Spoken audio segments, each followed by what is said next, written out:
ձեզ։ Իրոք շատ հրաշալի ժողովուրդ եք դուք։ Տերը օրհնի ձեզ, շատ սիրեցին ձեր ջերմեռանդությունը, հատկապես իմ դուրը շատ եկավ։ Նախանձս ավելի կրկնվեցի նկատի ունեմ Աստվածայինը, որ ինչքան մարդ ջերմեռանդ դառնում, այնքան ավելի ճեղքումներ է մեծանում։ Ջերմեռան մարդիկ միշտ հատուկ ճեղքումներ են ունենում, փառք Աստծո։ Ուրեմն մենք երգեր ունենք գրած, որ պաշտամունքի ժամանակ շատ արագ ժողովուրդը սովորում է։ Ունենք երգեր, որ դժվար են սովորում, մի քանի անգամ պետք է լսես նոր սովորես, բայց երգեր կա, որ Աստված հատուկ շնորհ կա տվել, որպեսզի մենք պաշտամունքների ժամանակ երգենք։ Ու հիմա երկու երգ խառնել ենք իրար, մեկը իմ գրածն է, մեկը Տանյայի գրածն է, ու փորձենք իրար հետ երգենք, այս ձև է սկսվում, հայր ունեմ երկնքում, Հիսուս ունեմ իմ սրտում, ճամբարները ովքեր եղել են լսել են, թե պատանյական, թե քույրական պատողներից մեկում երգվել է այս երգը, այս տարի է գրվել, Սուրբ Հոգին անընդհատ վկայում է իմ հոգուն, որ հայր ունեմ երկնքում, Հիսուս իմ սրտում, մնացածը նարանայ, ժողովուրդ ջան։ Իմ երգերի 70%-ի մեջ կամ լալալայա, կամ նարանայա։ Իմիջայլոց ասեմ դայլակ երբնական գալի, ես ընդհանրապես երգ գրել է ինձ համար սեմուշկա չրթելու նման հեշտ բան է, որովհետև դա ես չեմ գրում, ես ուղղակի ոնց որ լսեմ և ձայնագրվում այն մեջ, հետո սկսում եմ վերարտադրել ժողովուրդ ջան, դա Աստծո շնորհք է, ես այդտեղ ոչ մի բաժին չունեմ, ուղղակի Աստված կամեցել է շնորհք է տվել, մենք էլ դա ռեալիզացնում ենք, փառք Տիրոջը։ Հայր ունեմ երկնքում, Հիսուս ունեմ իմ սրտում, հայր ունեմ երկնքում, Հիսուս ունեմ իմ սրտում, Սուրբ Հոգին անընդհատ վկայում է իմ հոգում, հայր ունեմ երկնքում, Հիսուս իմ սրտում, Սուրբ Հոգին անընդհատ վկայում է իմ հոգում, Jesus is that good.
Փառք մեկ տեղեր կա, որ սենց ուրախ երկում են, ասում են, ես մարդիկ տենաս, ինչ են ուտում, ինչ են խմում, ես ինչ փողեր ունեն, որ սենց ուրախությամբ ու ցնծությամբ երկում են։ Բայց շատ ժամանակ չլինեն, որ մենք երկում ենք հավատքով, մենք երկում ենք Սուրբ Հոգու առաջնորդությամբ, մենք երկում ենք, որովհետև գիտենք երգի և փառաբանության մեջ Աստծո ներկայությունը հատուկ կերպով գալիս է։ Երգը, փառաբանությունը մի զորավոր զենք է, որ Աստված օժտել է ամեն մի հավատացյալի։ Դու ինչ որ մեկը եթե ձայն չունի դահլիճում եւ հնարավոր է որ քեզ երգելիս ասեն է դե լավ էլի դու որպես մի երգի, խնդրում եմ ների այդ ասողին, որովհետեւ ժամանակներ ա եղել ես էլ իմ տաղանդավոր մտածելակերպով բացասական առումով եմ ասում Հիսուսի սոխակներին մի երկու անգամ լրացրել եմ, հետո խորապես ապաշխարել եմ։ Որտեղ ասում մեր տաղանդը պետք չի, եթե խոնարհություն չկա։ Տաղանդը կաշխատի այն ժամանակ, եթե խոնարհություն կա։ Ասում պետք է մեր հնասանդությունը, մեր ծարավ սիրտը, մեր ջերմեռանդ եւ փափագող սիրտը։ Եթե ձայն չունես, բայց սրտումը փափակ կա Հիսուսին երգելու, ոնց ուզում ես երգի, ուզում ես բաղաձայն երգի, ուզում ես ձայնավոր երգի։ Կարևորը նա է, որ այդ երգը դուրս բերես, հետև այդ երգի մեջ Աստծո իշխանությունը գալիս է։ Երբեք չխեղդվես, չճնշվես, որ ես լավ ձայն չունեմ, ես տաղանդ չունեմ, ես ոնց երգեմ։ Ոնց ուզում ես այդ ձևեր երգի, Աստված քեզ հենց այդ երգով ընդունում է, հենց այդ ձայնով ընդունում է։ Կարող է դու ինչ որ լսողության պակասություն ունես երգի տեսանկյունից մի քիչ թերի ես, բայց թերի չես։ Մի ուրիշ հարցում դու այնքան ուժեղ ես, որ ես կերազեմ մտեղ հասնեմ։ Եկեղեցին մարմին է, այն հարցում, որ ես եմ ուժեղ, դու ես թույլ, հարցերը կա դու ես ուժեղ, ես եմ թույլ եւ մարմինը լրացնում է։ Երբեք ասում է մարմնի տկար անոթները ասում է հենց նենց որ անոթներ կա, մեր մեջ օրգաններ կա, որոնք իրականում շատ տկար են։ Օրինակ աչքի բիբը, վերին աշճանին նուրբ է, վերին աշճանին հետաքրքիր պաշտպանվածություն ունի։ Ակնթարթի մեջ մեր կոպերը թարթվում են, որպեսզի մեր բիբը անընդհատ թացանա, որպեսզի չոր չլինի եւ մեր տեսողությանը վնաս չլինի եւ այն շատ նուրբ է, բայց դա պատկերացրեք մի հատ առանց աչքերի մարդ։ Աչքերդ մի պահ փակում ես կամ ընկնում ես մթության մեջ եւ ինչ տհաճություն ես ապրում։ Այսինքն ամեն մի անդամ, ամեն մի անձ, որ եկեղեցու մեջ է, դու շատ կարևոր ես Աստծո համար։ Կպիր կողքինին եւ ասա, դու շատ կարևոր ես Աստծո համար։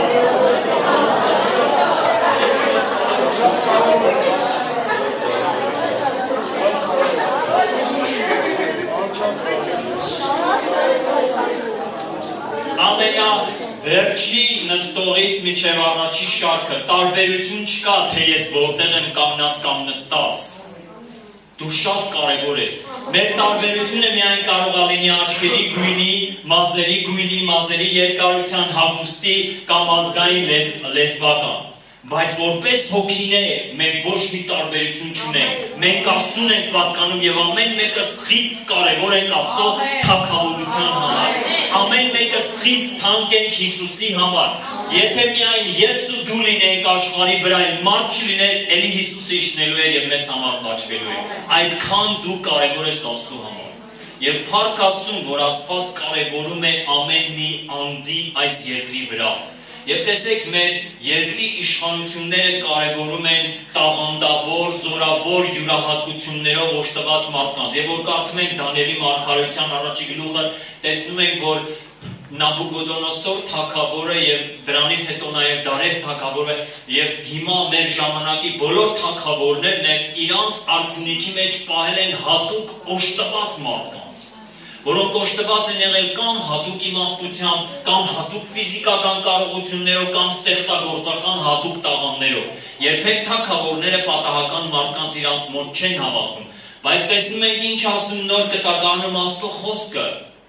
Այս աշխարհի հիմարներին ընտրեց, ոչինչ համարվածներին ընտրեց, տկարներին ընտրեց, ես զարմանում եմ դրա հետոյի համար, որ ինչ անի, ամոթով անի նրանց, որ իրանց մի բան են կարծում, թե այս աշխարհի մեջ են։ Եկել այդ ժամանակները միշտ էլ եղել է եւ Աստված գործելու է իր ժողովրդի մեջ, եւ դու որ մտածում ես, որ դու տկար ես, հետին ես, Գալիս է ժամանակը, որ Աստված քեզ այնքան է բարձրացնելու, որ թագավորը, իշխանավորը փափագելու է քո երեսը տեսնի։ Որովհետև Աստված այդպես անում, ոչ թե ես ու դու լավն ենք, չէ մենք լավը չենք, մենք մեղավոր ենք, բայց Աստծո մեջ լավն ենք։ Հասկանում եք։ Մենք մեղավոր էինք, բայց հիմա արդար ենք եւ Աստծո մեջ մենք գերազանց ենք, մենք լավն ենք, մենք գլուխ ենք։ Եվ դա Աստծո մեջ է, եւ դա Աստված անում, որովհետեւ իր անունը սուրբ է։ Նա պիտի իր անունը փառավորի։ Սատանան եւ իր զորքը եւ իր ժողովուրդը չեն հաջողվելու։ Աստված բոլոր ժամանակների մեջ ամբարտավաններին իջացրել է, խոնարհներին բարձրացրել է։ Զորավորներին տկարացրել է, իսկ տկարներին զորացրել է։ Գիտեք ինչի համար, որովհետեւ այն նրանք, որ զորավոր են, մտածում են, որ այդ մենք ենք, եւ Աստված նրանց կոտրում է, անգամ հոգեվոր մարդը, եւ որ բարձրանում է եւ մտածում է, որ ինքը ո՞մ է, մեկն է, Աստված շատ հանգիստ նրան շրխ գցում է ներքև, որպեսզի իմանա, որ ինքը ոչ մի բան է, որ ես իմ փառքը ոչ մեկին չեմ տա։ Տիրոջ խոսքն ասում։ Ուրեմն սիրելիներս, սա այն պատգամի հետ ոչ մի կապ չուներ, ուղղակի քանի որ Սամվել եղբայրն ասավ խոսիր այն ինչ որ Աստված դնում է շրթունքներին, դες ես քանը խոսացի։ Հիմա անցնենք ում պատգամին, եւ այս ձև այն պատգամի վերնագիրը նեղության օգուտները։ Մի թեմա, որ շատ հավատացյալներ վախենում են, մի թեմա, որ շատ եկեղեցիների մեջ դրանց մասին չեն ուզում խոսան, որովհետև այս ժամանակները վտանգավոր ժամանակներ են քրիստոնյաների համար, Պողոս առաքյալի մարգարեությունն է կատարվում, որ քրիստոնյաները պիտի լինեն հեշտասեր, անձնասեր, ամբարտավան, հպարտ, հայոյիչ, դա գրված է հավատացյալների մասին։ Այդ ժամանակների մեջ ենք ապրում եւ իրականում թե փառավոր են եւ թե շատ վտանգավոր։ Որոգայթներն ու թակարդները այնքան շատ են ոչ միայն աշխարհի մեջ, նաեւ եկեղեցու մեջ։ Մարդկային ձգտումը փառքին երևալուն ճանաչվելուն այնքան շատ է մարդու մեջ, որ սատանան սա իմանալով շատ թակարդներ է դնում անգամ հավատացյալ մարդկանց եւ Աստծո ծառաների առաջ։ Դրա համար Աստված ունի մի լավ միջոց, նեղությունը, տառապանքը, խաչի ճանապարհը։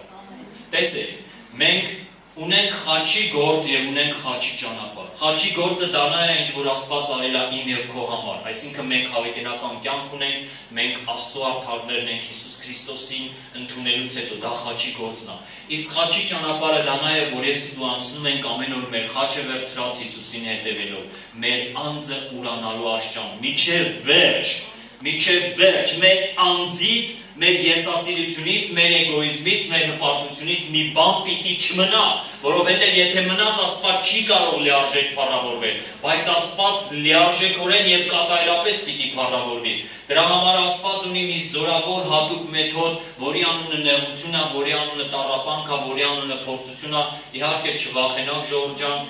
համարներ կան նոր կտակարանում լիքը եւ հին կտակարանում լիքը տեղեր կան, որ Աստված իր մարդկանց անցակացնում հատուկ process-ների միջով։ Մենք ունեցել ենք Սուրբ Հոգու մկրտություն, բայց մենք շատ քիչ գիտենք կրակի մկրտության մասին։ Շատ կարևոր է, որպեսզի մենք ոչ միայն ընդունենք աստվածային զորությունը, սրբությունը, որովհետև դա կարևոր է, բայց մենք դա չենք կարող լիարժեքորեն ընդունել, եթե մեր անձերի մեջ կատարյալ մահ տեղի չունենա։ Իսկ մեր անձը այնքան կպած է այս մեր էությունը, մեր փառասիրությունը, այնքան միշտ ուժեղ է, մարդիկ կան դա շատ ուժեղ երևում է, մարդիկ էլ կան ոչ մի բան չի երևում, բայց մեջը ավելի շատ է դա։ Եվ Աստված մեթոդներ եւ միջոցներ ա կիրառում, որպեսզի մեզանից ազատի, որովհետև ոչ սատանան, ոչ աշխարհը, ոչ մի զորություն չկա, որ մեզ կարողանա հանգարի երկինք մտնելուն, դա միայն մենք ենք։ Մեր էգոն եւ մեր եսասիրության, մեր դրսևորումներն են, որոնք կարող են մեզ խանգարել երկինք մտնելուն։ Սատանան օգտագործում է հենց մեր ցանկությունները, որպեսզի մեզ գցի մեղքի մեջ։ Գրված չի, որ ինքը օտար ցանկություն է բերում։ Նա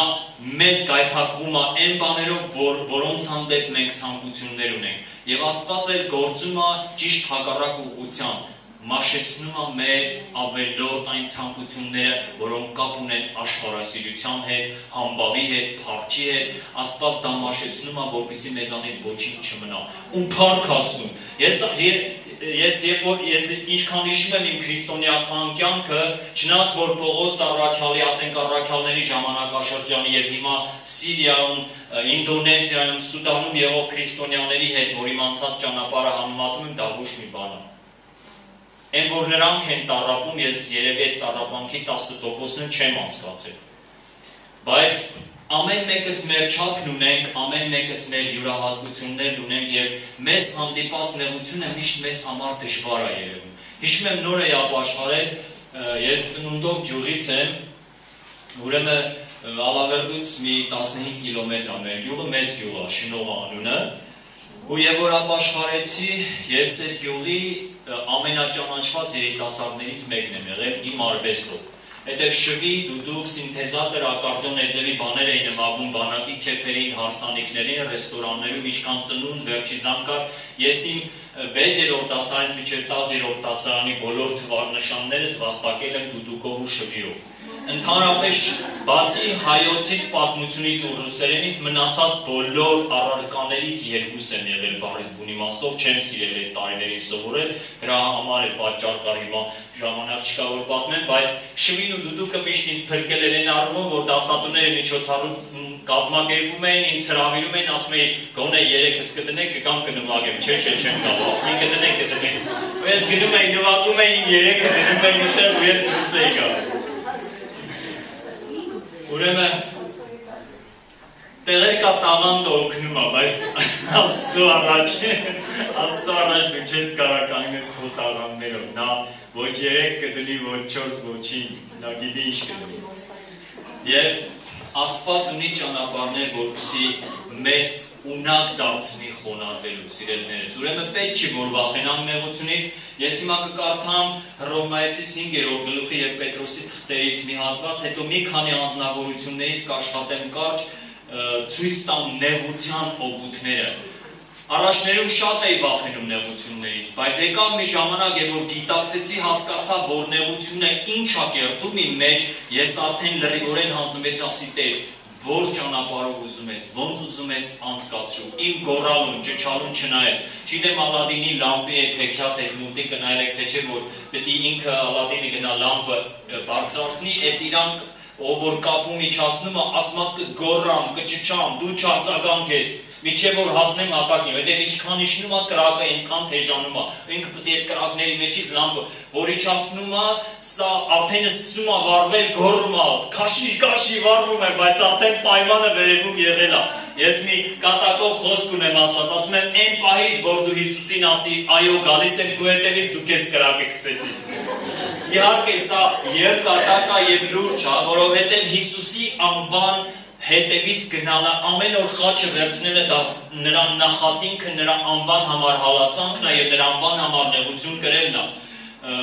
Եվ դա այդքան էլ հեշտ չի, բայց Աստված մեզ զորացնում է, որպեսզի մենք կարողանանք։ Ոչ մեր ուժով, ոչ մեր կարողությամբ, այլ Տիրոջ հոգիով։ Եվ ես Տիրոջը, երբ որ հասկացա նեղության օգուտը, տառապանքի, այս ճնշման օգուտները, ես դրանից հետո ես առաջ աղոթում եի, Տեր ինձ հանի, թե չէ կփախչեմ։ Բայց երբ որ հասկացա, ասում եի, չէ Տեր, էլ իմ գոռոջ ճչոցին չլսես։ Ուզում եմ մեղը տան հետևից ծռեն, ուզում եմ փշեք սակ դնեն, ուզում եմ երեսից թքեն, դու չմիջամտես այնքան վաղ, միջև որ եսը լրիվորեն չմեռնի։ Իմ կյանքում եղավ մի հատված, որ ես կախված էի այնպիսի մարդկանցից, դրանք իմ հարազատներն են եւ հավատացյալ են, ես եւ իրանց պատասխանատուն էի ժամանակ մի գյուղում էի ծառայում, եւ որ ինձ ասին, որ գնալու ես այդ գյուղում ծառայես, ես ասի, եթե Աստված էլ գասի գնա ծառայ, ես չեմ գնա։ Հետո հաջորդ օրը խորապես փոշմանեցի զղջացի, ասի Տեր, կներես, Աստված ասա դու այն երկրորդ զավակի նման արիր, ասիր չեմ գնա, հետո վեր կացար գնացի, ապրես տղա ջան, ինձ մխիթարեց։ 2 տարի Աստված ինձ թույլ տվեց կախվել, ֆինանսապես, տնտեսապես, ես իրանց տներում էլ եմ ապրել շաբաթներով, ամիսներով, միջև որ վերջ մի դոմիկ ճարեցինք 6-3-ի վրա եւ 2 տարի այդտեղ տառապեցինք եւ հիշում եմ մի օր աղաղակում եմ ասում եմ Տեր, ինչ ես անում, ինչին ես թույլ տալի, որ ես կախվեմ ես մարդկանցից եւ Աստված մի բան ասա, քո եսը հպարտությունը ջարդելու համար, Եվ որ Աստված խոսեց իմ սրտին, նա այնքան փափուկ ու այնքան զորավոր խոսեց, ես բերանից վրա ընկա նրա ներկայության մեջ, ասի Տեր, եթե սա դու ես անում, ուրեմն իմ գոռոցին ճչոցին չլսես, մինչև վերջ ոչինչ ասու, թող ինձանից հետ չմնա։ Ու հիմա որ այդ յուղով անց եմ կենում, իմ ապրած տեղը նայում եմ ինձ համար դա հեչատա, չեմ հավատում, որ ես այդտեղ դիմացել եմ, որ ես այդ եկեղեցում կարողացա իրականում այդ ճանապարհով անց կենամ, բայց ես գիտեմ, որ Աստծո զորությամբ եմ անցկացել։ Եթե Տերը մեզ հետ չլինի, մենք չենք կարող անց կենալ, ոչ մի նեղությունով, ոչ մի տառապանքով։ Ուրեմն Հռոմայեցիս 5-րդ գլուխ 3-րդ խոսք։ Ոչ միայն այսքան, հապա նաև նեղությունների մեջ ենք պարծենում, որովհետև գիտենք, թե նեղությունը համբերություն է գործում։ Նեղությունների մեջ ենք նաև պարծենում, որովհետև գիտենք, այս սպառազինվելը գիտենալը շատ կարևոր է։ Եվ Պետրոսը նույնպես մի կարևոր խոսք ասում, առաջի Պետրոս 4-րդ գլուխ, զինվելու մասին, միտքը զինելու մասին։ Քանի որ Քրիստոս մեզ համար չարչարվեց մարմնով, դուք էլ նույն մտքով զինվեցեք, որովհետև նա, որ մարմնով չարչարվեց, մեղանչելուց դադարեց։ Աստծո խոսքը ասում է, զինվի այդ մտքով։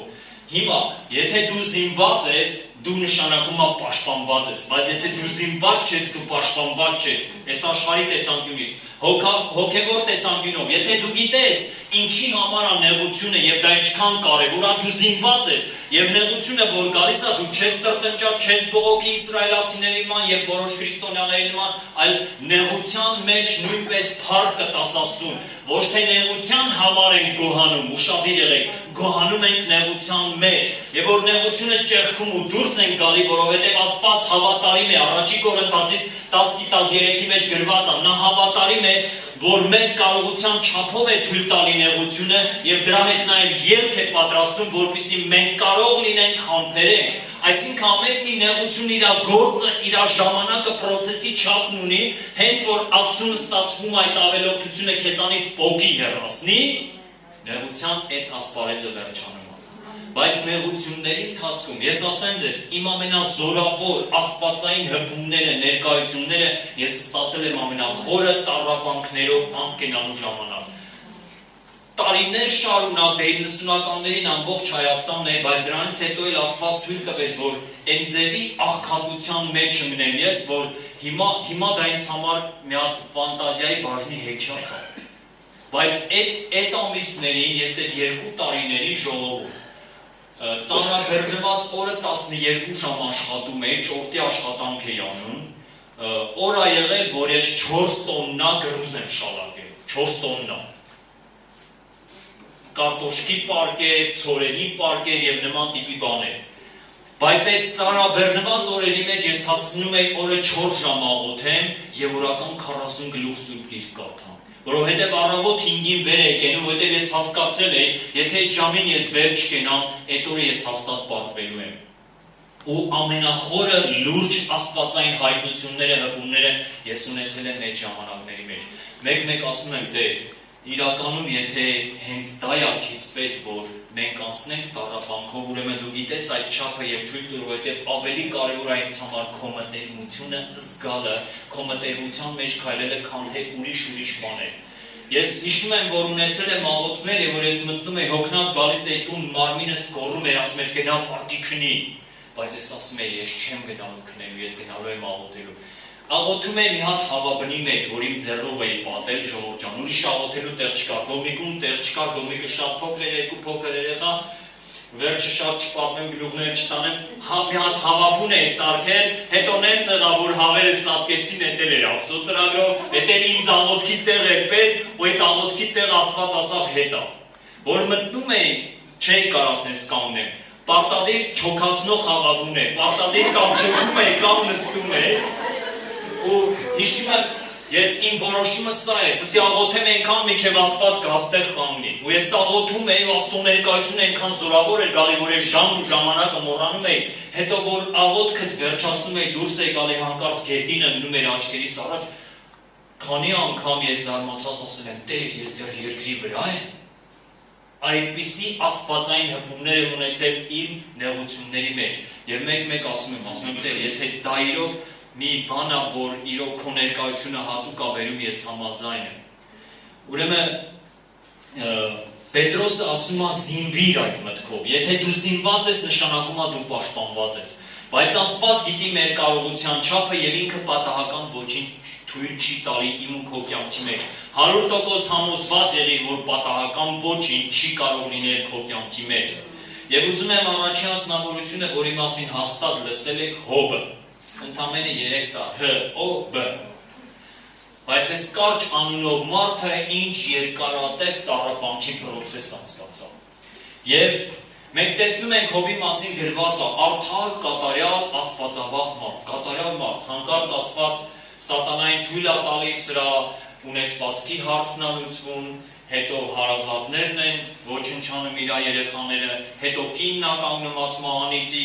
ասում իմ շունչը անգամ իմ կնոջը զզվելի եղավ, որովհետև ինքը թարախներով պատվեց, ինքը բոլորությամբ ու ամենայն անտանելի ցավերով պատվեց, այն ձև էր, որ ասում ցերեկը սպասում է երբ պիտի մտնի, եւ որ մտնում էր քունս էր փախչում, ասում է երբ պիտի լուսանա։ Անտանելի Հոբի տառապանքները իրոք մարդկային տեսանկյունից անտանելի տառապանքներ են, եւ տեսնում ես, որ այս մարդը շատ գանգատվեց, իր օրը անիծեց, լուր բերողներին, որ այդ ծնվեց, ասում են լուր բերողը անիծյալ լինի, դրա բերանը փակ լիներ, չբացվեր, չկար, իմ մորս որովայնում ինչին չսպանեցի, որ ես այս տառապանքների մեջ ընկա,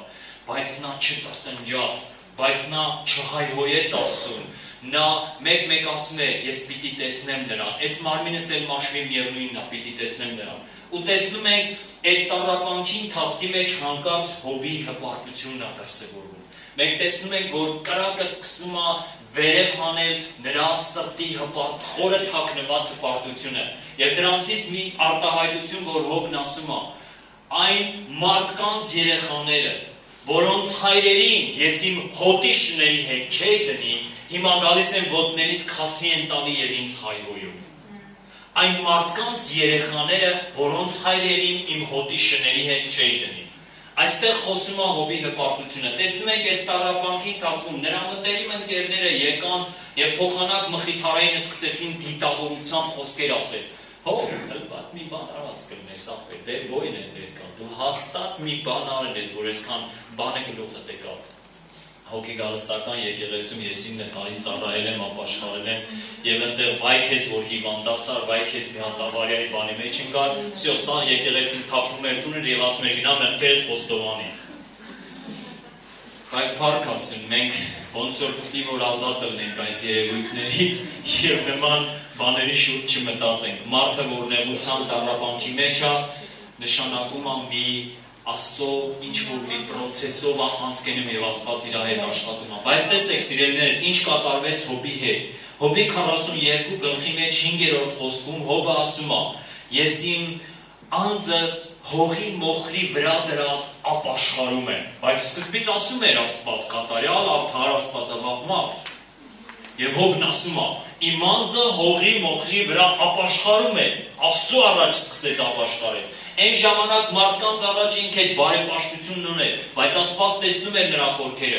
Տառապանքը եւ նեղությունը ու հալածանքը կարևոր նշանակություն է մեր կյանքում հաղորդում, սիրելիներս, դրա համար մենք չպետք է դրանից վախենք ու փախչենք, այլ ընդհակառակը զինվենք, որտեղ Տերը դրա մեջ ծրագիր ունի, հաստատ։ Ինչ կատարվեց Հոբի հետ, Հոբը կանգնեց եւ ասաց. Չէ՞ հիմա ես իմ ականջով էի լսել քո մասին, բայց հիմա իմ աչքս տեսնում է քեզ։ Ֆիզիկական աչքերով, հոգևոր աչքերով տեսնել Աստծո մերությունը։ Եվ որ եկեղեցում ասես ով ազում Աստծուն տեսնի, բոլորը շատ արագ կբարձրացնեն իրան ձեռքերը, բայց ասեմ քեզ, Աստծուն տեսնելու ճանապարհը հեշտ չի։ Դրա համար տառապանք եւ նեղություն անձի մահ մենք պիտի ունենանք, որպեսզի կարողանանք տեսնել։ Մեր սիրտը պիտի մաքրվի, որովհետև Երանելի մեջ 5-րդ գլխում Մատթեոս 5-ի մեջ ասում է նրանց սիրտը որ մաքուր է նրանք կտեսնեն Աստծուն։ Սրտի մաքրվելը ժողովուրդ ջան, դա հեշտ process-ներով չի անցնում։ Դրա համար հալածանք եւ նեղություն կա։ Կոտրվեց Հոբի հպարտությունը, հասկացավ, որ Աստված է ամեն բանի մեջ զորավորը եւ ամենակարողը։ Ինքը իր արտահայտությունների մեջ դասավ, ճանաչեց Տիրոջ, ասավ լսել եմ, հիմա աչքս տեսնում ա քեզ, ապաշխարեց։ Եվ ամենավերջի բանը այդ ծանր ցավի մեջ, եւ որ իր անկերներից ինքը մխիթարություն էր սպասում, որ եկան սկսեցին իրան նեղել, ճնշել խոսքերով, ինքը ներում արցակեց։ Այն պահից, որ Աստված այդ ընկերներին հանդիմանեց, ասա գնացեք իմ հոբ ծառայի մոտ, որ ձեզ համար աղոթ քանի։ Այն պահից, որ հոբը ներեց եւ աղոթեց իր ընկերների համար, ասма հոբի գերությունը գնաց։ Տեսնում ենք ինչ պրոցեսներով անցկացրեց Աստված, որպեսզի հոբին իրոք իր ուզածի նման կատարողացնի։ Ուրեմն մի անձնավորություն, ես այս անձնավորությունը շատ եմ սիրում, իր կյանքը շատ եմ ուսումնասիրելու։ Մեկ եկեղեցիների մեջ այս ձևի հիվանդություն կա, ես անունը դրել եմ Հովսեփի սինդրոմ, ասեմ ինչի համար։ Եկեղեցիների մեջ կան մարդիկ, ովքեր միշտ իրանց մտածում են, որ իրանք Հովսեփն են, որովհետև սա իրանց հալածում են, նեղում են, դավաճանում են, ու իրանք ասում են, ես Հովսեփն եմ։ Ես էլ եմ իմ մասին, ասեմ ձեզ, անկեղծ խոստովանեմ, մի 3 տարի իմ մասին այդպես եմ մտածել, ես հաստատ Հովսեփն եմ, Տեր Աստված։ Հետո եւ որ եկան պրոցեսներ անցկացավ, ու ես հասկացա Աստված ինձ հետ խոսեց, ասաց ուշադիր լսի։ Իրոք մարդիկ են եղել, եղբայրներ, հովիվներ, որոնց առաջ իմ ընտանիքը լրիվորեն բաց է եղել, ծառայել ենք իրանց գիշեր ու ցերեկ, մեր մեմերը դուրս ենք անել իրանց համար կոնֆերանս, սեմինար կազմակերպել, հետո այդ մարդիկ հետ են դարել, ասել են դու ինչ հովիվ, ես քո հովությունը չեմ ընդունում, ասում եմ, ախպեր ջան, դու ազատ ես քո չեմ ասել ես քո հովիվն եմ, կամ եւ այլն, շատ ազատ, մի էլ ընդունի, բայց Տիրոջը սիրի։ Ու Տերը թույլ է տվել, որ այդ մարդիկ ասենք չընդունեն, նեղեն կամ նախատեն, հետո մեղադրեն, ու Աստված ասավ, տես, դրանք ոչ մեկը դիտավորությամբ Հովսեփի եղբայրների նման չարեցին, ուղղակի պահեր ստացվեց, բայց Հովսեփի եղբայրները նախանձելով եւ դիտավորությամբ վաճառեցին ըստեյության, միջև այդ ուզում էին սպանել, բայց Հուդայի միջոցով այդ սպանությունը տեղի չունեցավ։ Ինչ եմ ուզում ասեմ, որ Հովսեփի սինդրոմից պիտի ազատագրվենք։ Եթե դու եկեղեցու մեջ քեզ հալածվող մեկն ես համարում, դու մի մտածի, որ Հովսեփն ես, որովհետև այս մտածողությունը հաստատ սատանայից է, որովհետև այս ձև է մտածում այդ մարդը, ինձ Աստված կբարձրացնի, հետո այդ եղբայրները մի օր կգան իմ մոտ, կխոնարհվեն եւ ներողություն կխնդրեն, ու ես կասեմ, ահա, տեսան, որ ես ձեզ ասում եմ, թե ում այդ գործն է։ Բայց Հովսեփը ձերի բան չարավ, եղբայրները եկան այդ նեղության ժամանակ եւ ինքը հաց տվեց հաստարան, հետո եղբայրներին գիտեք ինչ ասավ, դուք չեք որ ինձ ուղարկել եք ստեղ, Աստված ձեր առջև կյանք պահելու համար ինձ ուղարկեց Եգիպտոս։ Հովսեփի տառապանքների մեջ Հովսեփին Աստված ցույց տվեց եւ բացեց, որ ես դա թույն եմ տվել եւ քո կյանքը պահել եմ։ Եվ տեսեք, դե լավ այն մեկը եղբայրներն են, որ վաճառեցին ըստեյության, բայց Պետափրեսի կինը, որ Հովսեփի գլխին ուզում էր օրիններ խաղա, այն խու եղբայրները չէին, այն էլ մի հատ օտարանցքի կին էր, մենք տեսնում ենք, որ Աստված թույլ է տալի, հենց որ մենք մտածում ենք, որ սա է մեղավոր, նա է մեղավոր, Աստված ասում է, լավ, սրանց կանջատեմ, հետո մի ուրիշ տեղից է միացնում, որպեսզի հասկանան, որ ոչ մեկը մեղավոր չեն, ուղղակի դա պրոցես է, ես ու դու պիտի անցկենան։ Եթե դու աններողամիտ ես մարդկային հարաբերության մեջ, կեսուրը տա, հարսը տա, չգիտեմ, հարևանը տա, եղբայրը տա, եւ քույրը տա, եւ դու անդադ դառնացած բամբասում ես, դատում ես, նա քեզ ասում դու նրան ես ասում, նա քեզ դու նրան, ու մեղադրում ես անընդհատ եւ չես մտածում, որ այդ վիրավորանքից քեզ ազատագրվել է պետք, Աստված ասում է, դե լավ, այն եղբայրը տա, նրան անջատում է, հիմա էլ հարևանի տա միացնում։ Հետո ասում ես այն հարևանն է, հարևանին կանջատին հենց մի տեղից կմիացնի։ Որ դու ստիպված կհասկանաս, որ ես Աստված է թույլ տալի, որովհետև իմ սրտում վիրավորանքը պահելու վատ հատկություն կա, իմ սրտում նախանց կա, իմ սրտում չարակամություն կա, ես պիտի ապաշխարեմ։ Կրակը մինչև չի գալի, ոսկու մեջի կեղտը չի երևում։ Իսկական մարդը փորձության մեջ է երևում, Աստծո մարդը փորձության մեջ է երևում, որ նա Աստծո մարդ է։ Ընկերությունը նեղության մեջ է երևում, որ դա ընկերություն է։ Եթե նեղություն չկա, սա էլ ընկեր են, հենց նեղությունը գալիս է, տեսնում ես իսկական ընկերները մնում են, թե չեն մնում։ Այս սա է, Ժողովուրդ ջան։ Եվ Հովսեփի կրած նեղությունների հետևանքը, Ժողովուրդ ջան։ Դուք ո՞նց եք կարծում։ Եվ որ պետական մասշտաբով մի կարևոր գործ է ընկնում, ժողովուրդ իմանում են, թե չեն իմանում։ Օրինակ այս սահմանադրության փոփոխության այո ոչը։ Ոչ միայն ժողովուրդը իմացավ, Ռուսաստանն էլ իմացավ, Եվրոպան էլ իմացավ, սա աշխարհը իմացավ, որ Հայաստանում կռիվ է գնում, այո թե ոչ։ Ինչ լավ ասում եմ, Տեր Աստված, ես իմ այոն ասել եմ, ես աշխարհի հետ գործ չունեմ։ Բարդ Տիրոջը դրա համար։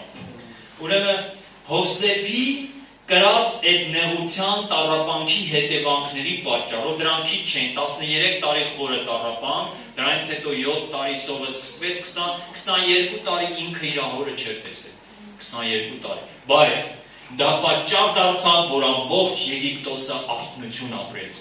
ամբողջ Եգիպտոսի մեջ այս ոնց աշխարհից գալիս են Եգիպտոս, ամբողջ ես կասեի աշխարհի մեջ իմացան Աստծո գործի մասին, դե կհարցնեին, բայց ոնց աշխարհում սովա Եգիպտոսում լիքը հաց է, գալիս էին հարցնում են, ասում են, «Էս ինչ խաբար է», ասում են, «Գիտես, ես մի հատ Հովսեփ անունով իշխանավոր ունենք, որը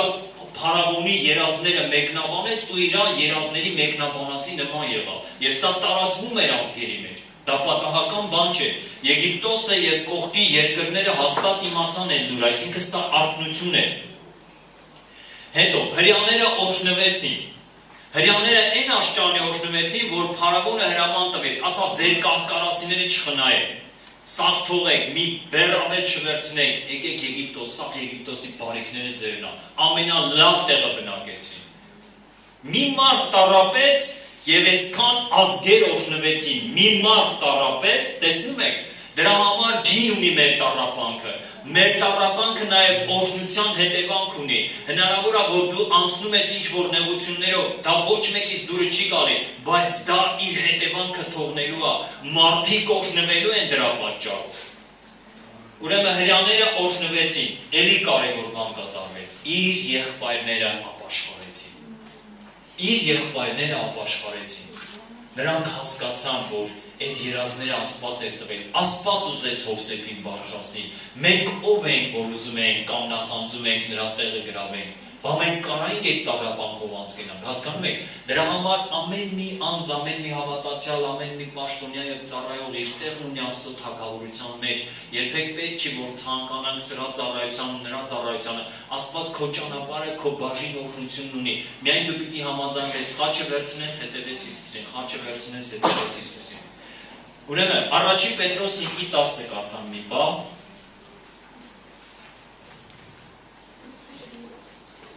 Տեսնենք, թե ինչ ասում Աստծո խոսքը նեղության օգուտի մասին։ Առաջին Պետրոս 5:10 Եվ բոլոր շնորհների Աստվածը, որ մեզ իր հավիտենական փառքին կանչեց Քրիստոս Հիսուսի միջոցով, մի քիչ ժամանակ նեղություն կրելուց հետո, ինքը ձեզ թող կատարյալ անե, հաստատե, զորացնե ու հիմնի։ Քանի բան ասում։ Նեղությունը ինձ ու քեզ տանում է կատարելության, տանում է հաստատության, տանում է զորության եւ հիմնվելու։ Սրանք բոլորը պատահական արտահայտություններ չեն, բայց ինձ ավելի շատ դուրակալի կատարելություն է։ Ուրեմն երկրորդ Կորինթացիս 4:17-ից մի հատված կարդանք, որ տեսնենք ինչ է գրում Պողոսը Կորինթացիների նեղության հետ կապված։ Երկրորդ Կորինթացիս 4:17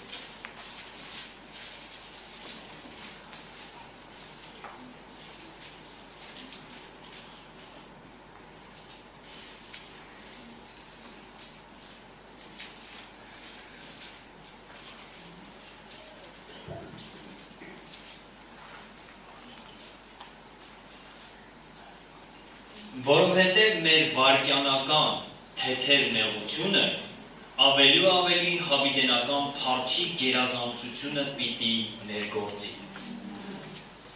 Սա գրում է Պողոսը։ Մի մարդ, որին քարկոծեցին, որին 5 անգամ 39 հարված տվեցին, ընձերի մտրակներով, որոնց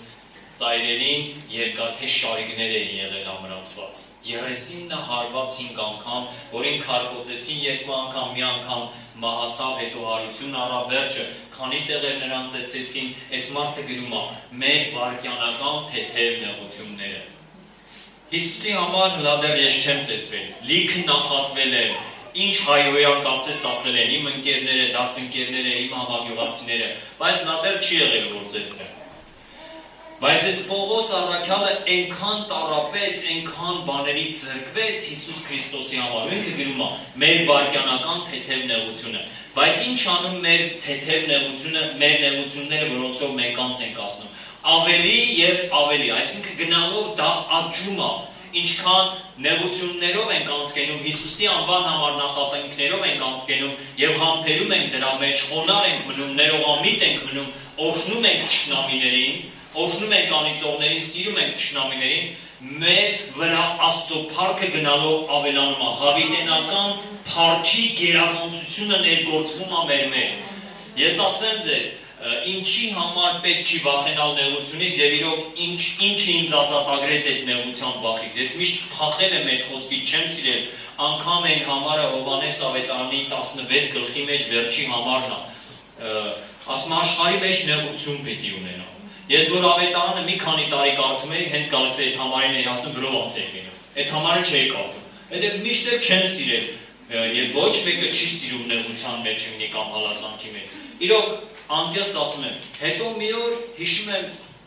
եկեղեցուց տուն էի գալի ու պիտի նստեի ավտոբուս, հենց ոտքս դրես ավտոբուսի առաջի աշճանին, հայտնություն իջավ վրես։ Սուրբ Հոգին շատ արագ խոսեց ինձ հետ, ասա, լա դու շատ իր կարդային երկրորդ հատվածը, դու անընդհատ առաջին հատվածի վրա ես կենտրոնանում, դու երկրորդ հատվածը կարդա։ Բերեք մի հատ երկրորդ հատվածը նայենք։ Հովհաննես ավետարան 16 գլուխ 33 խոսքն է վերջի խոսքը։ Այս բաները ձեզ խոսեցա, որպեսզի ինձանով խաղաղություն ունենաք, աշխարհի մեջ նեղություն պիտի ունենաք, բայց քաջասիրտ եղեք, ես հաղթեցի աշխարհին։ Քաջասիրտ նշանակում է ոչ մի բանից չվախեցող։ Ընդհանրապես քաջասիրտ մարդը այս աշխարհի վրա չկա մի այդպիսի զորություն բան, որից ինքը վախենա։ Հիմա մարդկային տեսանկյունից սա հնարավոր չի։ Այն ամենաուժեղ մարդն էլ գրված է Եսայի, եթե չեմ սխալվում 40 գլխի մեջ, ասում է, այն ամենազորավորներն էլ կտկարանան, բայց Տիրոջ ապավինողները արծվի նման թևերով վեր կսլանան, կգնան եւ չեն հոգնի, կվազեն եւ չեն թուլանա։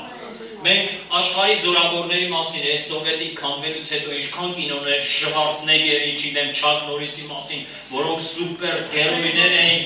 ու հավեսով նայում ենք այդ կինոները, որովհետև մարդուն դուր է գալիս սուպեր այն զորավոր մարդը, որ երկաթը ատամներով ճղում է, չգիտեմ, մազը շուռա տալի ձեռներով եւ այդ ձեւի բաներ։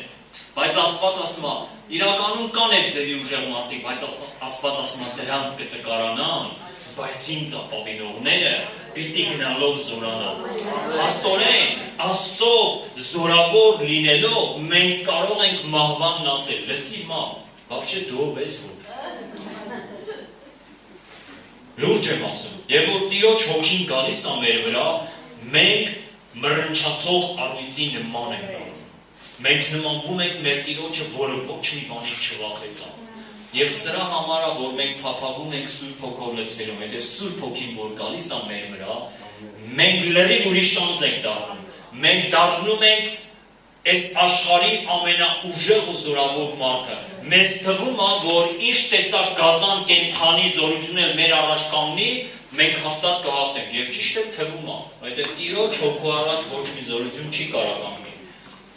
Բայց տեսեք, որ նեղության օգուտը սրա մեջ է, որ փառքի գերազանցությունը մեր մեջ ասում է ավելացնում է, Աստծո փառքի պահեր կա, որ նեղության միջով անց ենք գնում եւ մեզ թվում է մենք կտկարանանք, կկոտրվենք, շատ-շատերիս հետ այս ձևի զգացողություններ բարձրանում է, բայց ճիշտ հակառակն է, Աստծո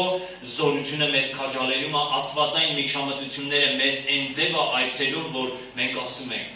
համաձայն ենք Տեր, թող լինի քո կամքի նման, համաձայն ենք ներելուն, համաձայն ենք անցնելուն Տիրոջ անունով։ Ուրեմն նեղությունը մի ուժեղ կարևոր բան է անում։ Երից առաջի գլխի մեջ մի պատմություն է պատմում հրեաների գերության ժամանակ, որ փարավոնը հրաման տվեց, որպեսզի բոլոր ծնված տղաներին ոչնչացնեն, սպանեն։ Եվ հետո տեսնում ենք այս հրամանը դուրս գալուց հետո, մտածում ես, որ այս հրեաները կդադարեն ծնելուց կանայք, էլ որդիներ չեն ունենա, որովհետև վախի սպառնալիքը կա, որ երեխեն ծնվեց, եթե տղա է լավ, պիտի ոչնչացնեն։ Բայց տեսնում ենք հակառակ բանն է գրված, 12 խոսքի մեջ գրված է, ասում է ավելի սկսեցին շատանալ եւ աճել։ Աստծո տեսանկյունից, եւ որ մեր վրա նեղություն է գալի, մենք ավելի ուժեղ ենք սկսում աճել եւ մեծանալ։ Որովհետև տեսեք, այս աշխարհի մեջ ինչ որ մարդիկ արտադրում են, Երևի մենակ չինացիները չեն այդ բանն անում, չեն փորձարկում, ոնց արտաքանվեր Իտակից դուսակալի մտնում է Հայաստան, դրա համար ասում են չինական ապրանք, adnarazı, բայց այն լուրջ երկրներում այդ ապրանքները հաստատ սովետի վաղ որակի նշան կար, մի 8 ուներ, ինչ է մեջին SSR գրած հատուկ նշանով, այդ որակի նշաններ, այդ նշան ունեցող ապրանքները մեծ պրեստիժ ունեն, եւ հիմա էլ ասենք մեքենաների ապրանքներ կա, որ մենք գիտենք, որ դրանք որակ ունեն, շատերը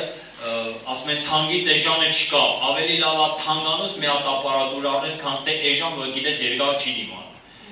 Եվ ինչի համար ասենք աշխարհը արտադրում է եւ նրանք որ արտադրում են դրան փորձարկում են, դրան ճնշման տակ են դնում, որ դա ինչ ճնշման կդիմանա։ Հիմա եւ որ մենք վերստին ծնվում ենք, Աստվածը սկսում է մեզ աճեցնել եւ ժամանակ թույլ է տալի, որ մեր վրա ճնշումներ գա եւ այս ճնշումները չի գալի, որ մեզ կոտրի, այս ճնշումները գալիս են, որ մեզ տոնդացնեն,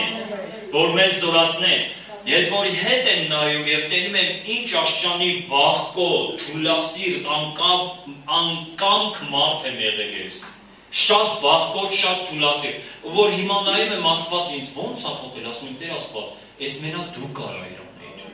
Հասկանում եք։ Եվ որ Աստծո հետ ես քայլում, նեղությունների միջով կարողանում ես անցկենալ։ Եվ Աստված խոստում է տվել, կրակների միջով կգնաս եւ բոցը քեզ չի բռնկեցնի։ Հեղեղներով անց կգնաս եւ հեղեղները քեզ չեն ընկղմեցնի, դու չես խեղդվի, որովհետեւ քո Տեր Աստվածը ես եմ եւ ես քո ած ձեռքից ած ձեռքն բարձրացրու։ Աստված ասում է քո ած ձեռքից բռնած, այդ բարձրացած ձեռքից բռնած ես քեզ պիտի առաջնորդեմ։ Արժի ասել փառքես Հիսուս, որ դու իմ ձեռքից բռնած խոստանում ես ինձ առաջնորդել։ Քարտիրոջը ուրեմն նեղությունը շատեցնում է եւ աճեցնում է։ Մեզ թվում է, որ ոչինչ տեղի չի ունենում, բայց է որ նեղության մեջ համբերում ես հետո մի ասպարեզ մեկ էլ մի մակարդակ ես դուրս գալի, տեսնում ես, որ դու փոխվել ես։ Ասում ես փառք ես Հիսուս։ Ինչ լավ էր ես չտրտնջացի, ինչ լավ էր բողոքեցի։ Ասեմ նրանց համար ովքեր որ տրտնջի հակվածություն ունեն։ Բոլոր մարդիկ էլ ունենում են, բայց Աստված մի օր միտեղ է հասցնում Աստված, պիտի ապաշխարես տանես, պիտի ապաշխարես աճես։ Եթե չապաշխարեցիր, լավ չի լինի քո համար։ Պետք չի դանդաղել այդ հարցում, տրտնջը ահավոր բան է, տրտնջի համար մի քանի հազար մարդիկ 5 տակարանում անապատում ընկան եւ այլևս չկանգնեցին։ Պետք է ապաշխարենք, սովորենք գոհանալ ամենափոքր բանի համար։ Տրտնջը կարելի է ասել մահտարաժամ առաջացնող մեղքա ու երևույթ է։ Դրա համար մենք պետք է ազատագրվենք տրտնջից։ Եվ դա միշտ այդ գայթակղությունը կարա մեր առաջ կանգնի։ Ուրեմն Եբրայեցիս 5:8 մի ուրիշ բան, որ նեղության ժամանակ քեզ թվում է դու կկոտրվես, դու կհեռանաս Աստծուց, բայց Աստծո խոսքը լրիվ ուրիշ բան ասում։ Ես հիշում եմ Աստված այս խոսքերը ինձ հետ մոտավորապես 2007 կամ 8 թվերին խոսեց,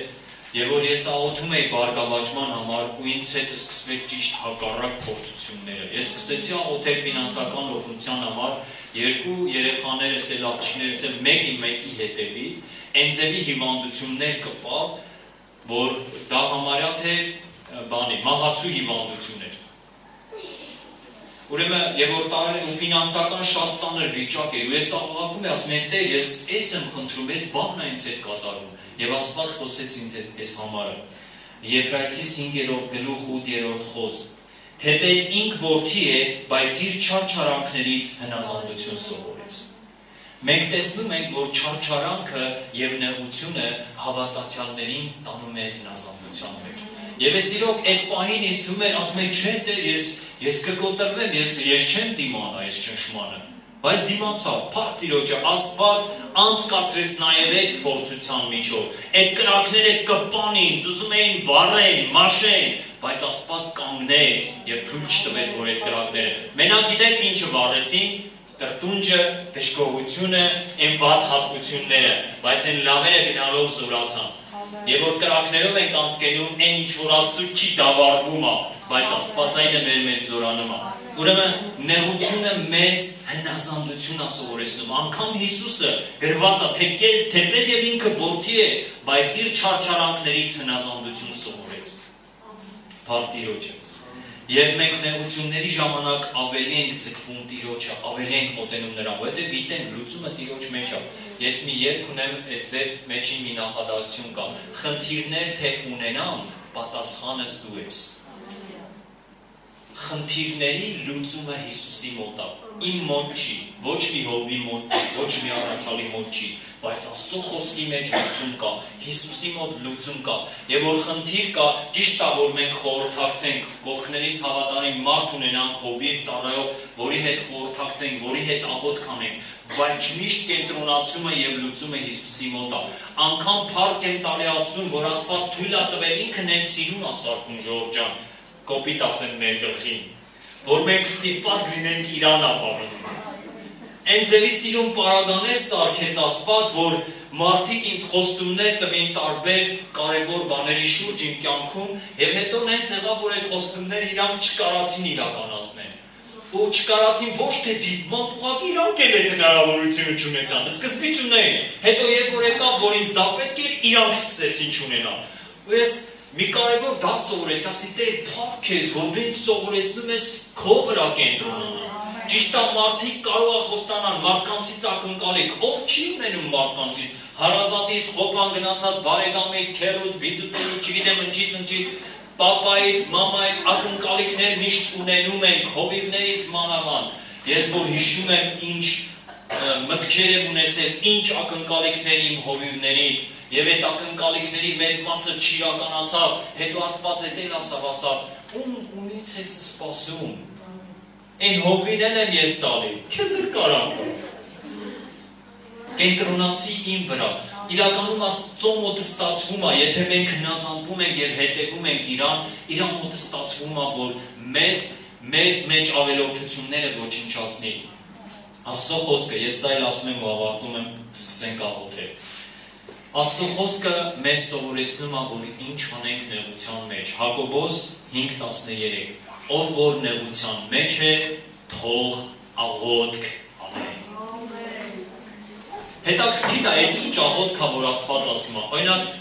մտածում ես, որ այս ձևի աղոթք է, Տեր Աստված, պարտք ունեմ, ինձ պարտքից հանի։ Համաձայն եմ։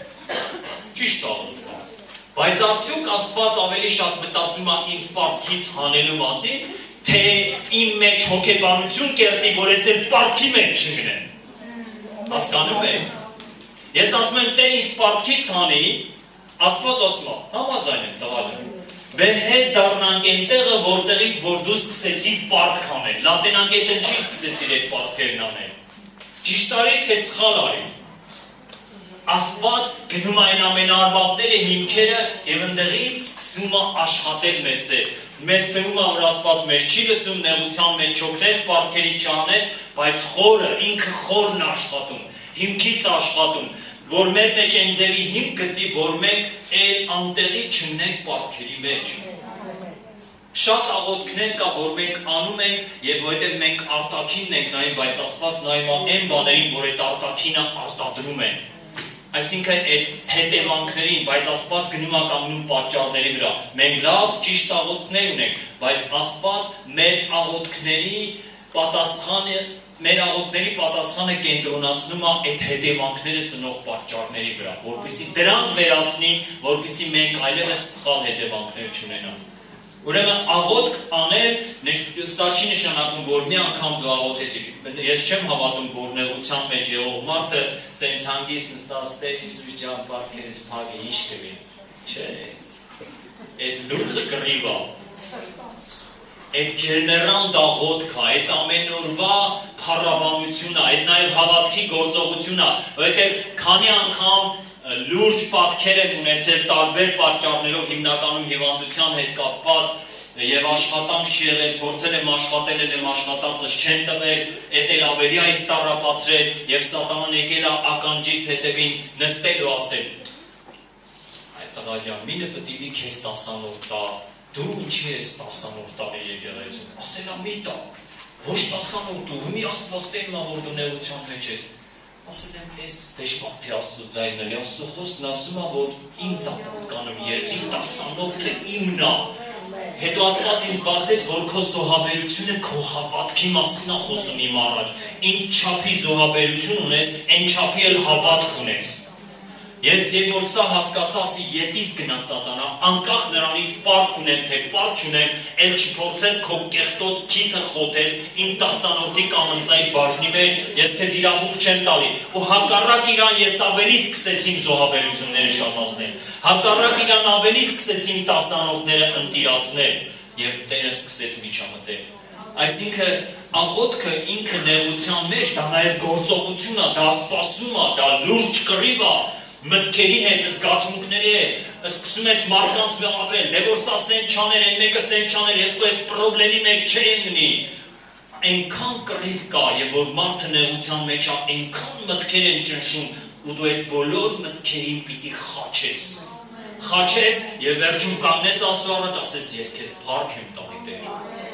Դու ես, որ ինձ կհանես նեղությունից։ Սաղմոսներ շատ կարդացեք, դրանք շատ են օգնում։ Սաղմոսներ կան, որ նեղության մասին, օրինակ 104, 107 սաղմոսը, 120 սաղմոսը, Դավիթ ինքը նեղություններով անցկացած մարդ է։ Նեղության մեջ մի լավ բան կա, որ ժողովող 7:14 ասում է, եւ որ փորձության եւ նեղության օրը եկել է, զգուշություն արա քո ճանապարհներին, զգուշություն արա քո ոտքերին։ Նեղության ժամանակ մենք դյուրագրգիռ ենք դառնում, եւ որ նեղություններով ու տառապանքներով ենք անցկերում, մենք շատ հարցերի հանդեպ զգայուն ենք լինում։ Դրա համար Աստված ասում է զգուշ եղիր քո լեզվին, զգուշ եղիր քո մտքերին, զգուշ եղիր քո ակնկալիքներին, քո երազանքներին, քո հարաբերությունների մեջ, ինչ ես խոսում մարդկանց հետ։ Ես հիշում եմ, որ մի անգամ Աստված մի քանի անձնավորությունների ցույց տվեց, ովքեր որ եկան եկեղեցուն վկայություն տվին, որ ես պարտք ունեի, ատամների խնդիր ունեի, ու Աստված ինձ այս խնդիրներից ազատեց, հետո մի տեսակ հոգիս չեն ընդունում այդ անձնավորության վկայությունը, այդտեղի մարդկանց հետ ինչ որ մի ձևով կապվեցի, կապ ունեի իրանց հետ ու սկսեցի հետաքրքրվել, որովհետև հոգիս իրոք չէր ընդունում իր վկայությունը։ Ես ասի Տեր, իր հետ ոչ մի պրոբլեմ չունեի, ասի Տեր, պիտի հետաքրքրվեմ, լայմանամ, ինչին հոգին չի ընդունում այս մարդու վկայությունը, այնքան լավ վկայություն է, բայց հոգիս չէր ընդունում։ Կապվեցի այդ մարդկանց հետ եւ ինչ եմ իմանում։ Այս անձնավորությունը այդ եկեղեցու մեջ գնացել է եւ սկսել է բողոքել, որ ինքը չունի բժշկի հետ դիտմամբ, եւ այն մարդկանց մոտ է սկսել խոսալ, ովքեր որ փող ունեն ձեռներում։ Եվ այս դեհավատացյալ միամիտ մարդիկ Արա, տեսուկ գրքում գրված է, որ եղբորդ նեղության մեջ տենում ես օգն։ Հանել են մեկը մի 10,000 դրամ, մեկը մի 20,000։ Օհո, ասի Տեր Աստված, փաստորեն ամեն վկայություն չի, որ որպես վկայություն պիտի ընդունենք։ Ես համոզվեցի, որ Տերն էր ինձ այդ զգացողությունը տալի, որ այդ վկայությունը դա ինձ չի փառավորել, ինքն դեռ կարգին ավերակներ արել։ Գնացել բողոքել, այսինքն կա ժամանակ, եւ որ հնարավոր է, որ Սատանան քեզ գայթակղի քո նեղության մասին պատմես մարդկանց մոտ դիտավորության ակնկալիքով, որպեսզի խիղճները շարժես, որ քեզ օգնեն։ Ասեմ քեզ դա մեղք է, չի կարելի։ Ավելի լավ է դու ուղիղ գաս, որևիցե մարդ ասես ես նեղության մեջ եմ, կարաս ինձ օգնես, քան թե դիտավորության խոսք ասես, որպեսզի այդ մարդկանց խղճմտանքների վրա ազդեցություն տված։ Դրա նույնը մանիպուլյացիա, դրա հետևին կանգնածակախարդության ոգին։ Ուրեմն պետք է զգուշ լինենք, այսքանը սիրելիներս։ Բերեք նստած կամ ոտքի վրա ով ոնց ուզում է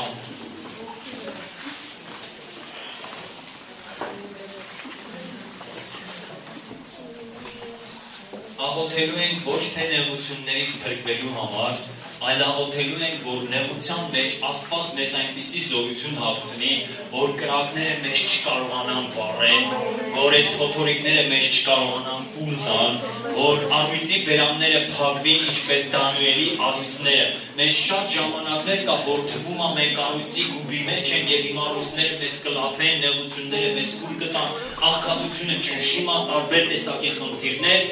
բայց Տերն ասում է, սովորիր իմ առաջ կանգնել, սովորիր կենտրոնանալ իմ ներկայության վրա։ Մեր գլուխները խոնարհած կենտրոնանանք Աստծո վրա։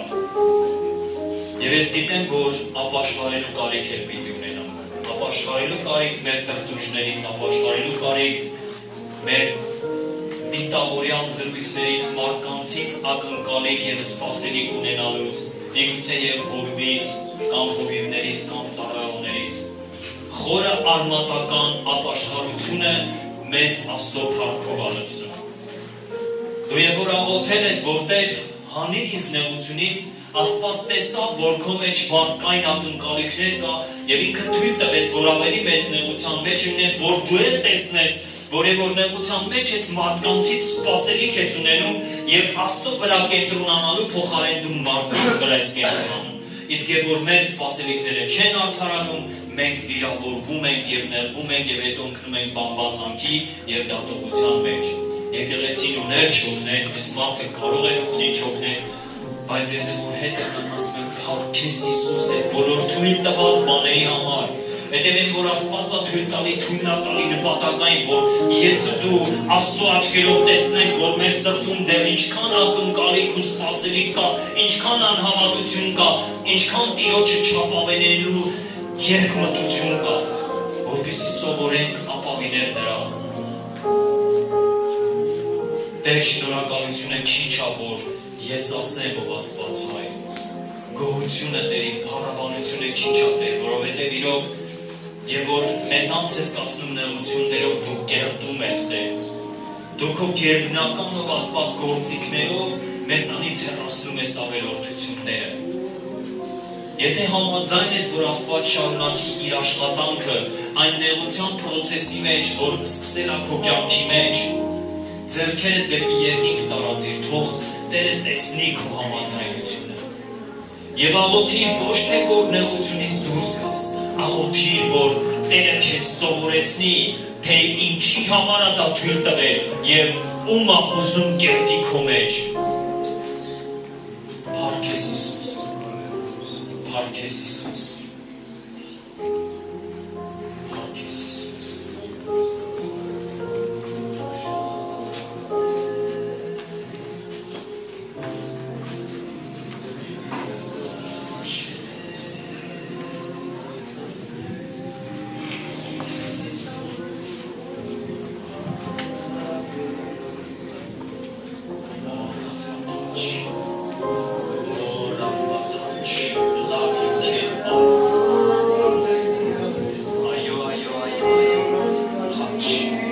Yami Bog, Yami Duk, Rema Slova